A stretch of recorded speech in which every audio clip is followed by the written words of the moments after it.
आप हमारे दिल में रहते हैं, तभी तो हम आपकी इतनी पहचान रखते हैं।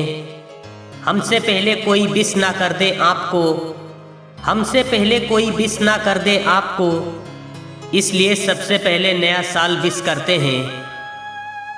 कुछ इस तरह से नए साल की शुरुआत होगी, चाहत अपनों की सबके साथ होगी, ना फिर गम की कोई बात होगी, क्योंकि नए साल में खुशियों की बरसात होगी।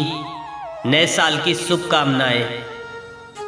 गुल ने गुलशन से गुलफाम भेजा है, सितारों ने आसमान से सलाम भेजा है।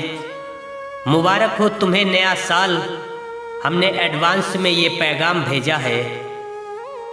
शेर कभी छुपकर शिकार नहीं करते, बूझदिल कभी छुपकर वार नहीं करते, और हम हैं वो जो हैप्पी न्यू ईयर के लिए जनवरी का इंतजार नहीं करते।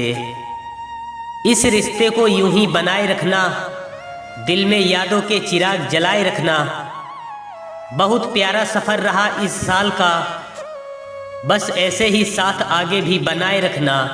नव वर्ष की हार्दिक शुभकामनाएं।